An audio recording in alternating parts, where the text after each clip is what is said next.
There are bigger galaxies than the Milky Way. All right, we'll make a list for you for later. The guy here says size doesn't matter. The lady disagrees, apparently.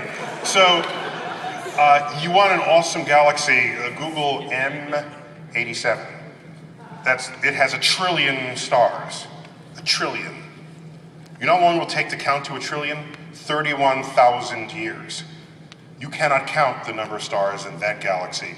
Sounds like that galaxy is made for you. All right. It has an awesome black hole in its center that's gobbling up all matter, clouds, and stars that come by it.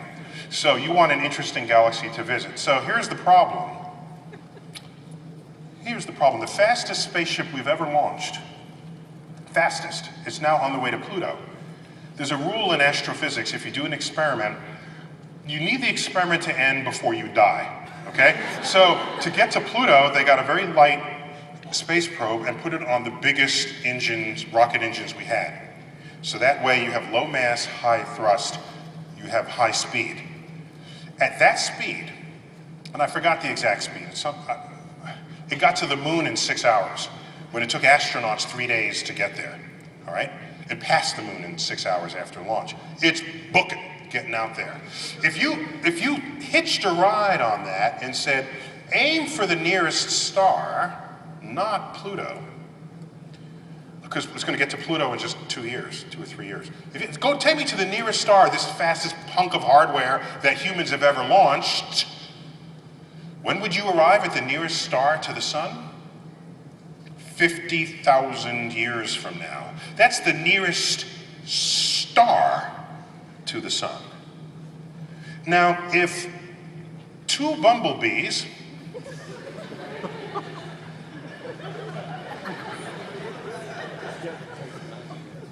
that's really too obscure. I'm not going to use my bumblebee.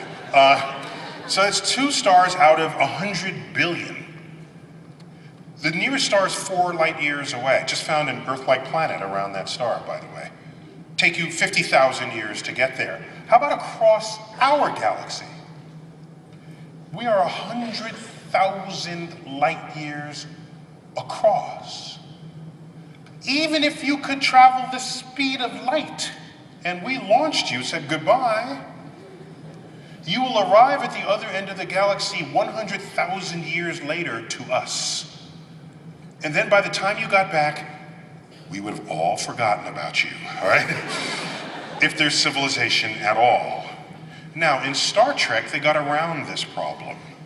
They invoked the warp drive. What they said was, we're here, the edge of the galaxy is far, let's warp the space between there and here.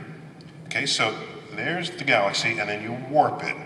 And then you take a bridge, which is essentially a wormhole, but the concept didn't exist at the original Star Trek. Later on, they would introduce it. You go a cut through the space. You've warped the space, you go a bridge, and then you unwarp it. So that way you don't actually cheat by going faster than light. You cheat by taking a tunnel through the fabric of space and time. Then you end up on the other side of the galaxy during the TV commercial. See, that's how that works. So you get across there in 2 minutes rather than 100,000 years. Now, the nearest galaxy to us, big galaxy, is Andromeda, 2 million light years away. So, at the speed of light, 2 million years. So, we're not going anywhere because the distances of space are incommensurate with the longevity of our biological form. So either we find a new understanding of the fabric of space-time, or you give up this dream of marrying a big galaxy, okay? And I'll leave you with the following consideration.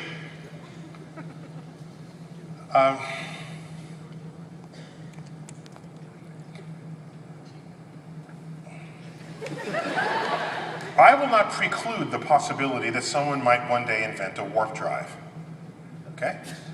Suppose that could happen. And then you warp space and we go anywhere in the universe we want.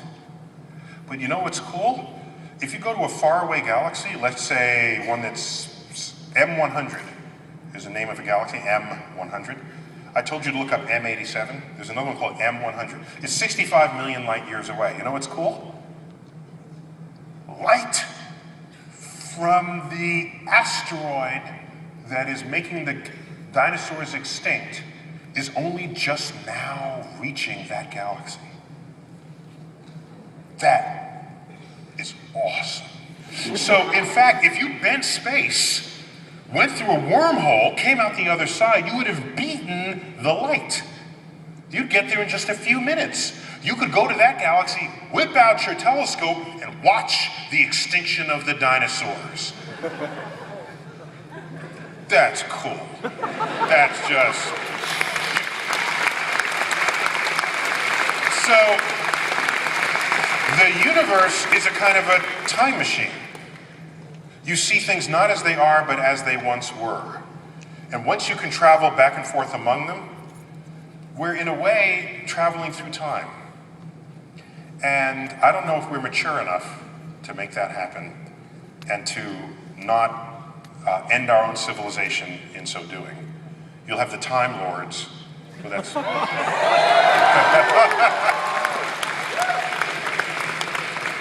There are Whovians among us. I would just be careful about what power you wish for, because who knows what will necessarily come of it. I'd like to think it would be all used for peace and kindness, but there are people saying we want peaceful use of space. In space, I don't want any wars. And I think this is completely unrealistic, in fact, immature. I think there'll be plenty of wars in space. You know why? Because we have wars down here on Earth, right? If you can figure out a way to not have war in space, then why didn't you figure that out here on Earth, okay? Why do you have to go into space to not kill each other? Do that here. Then I'll have confidence that we can go in space and you can find whatever galaxy you want. Thank you all for your time.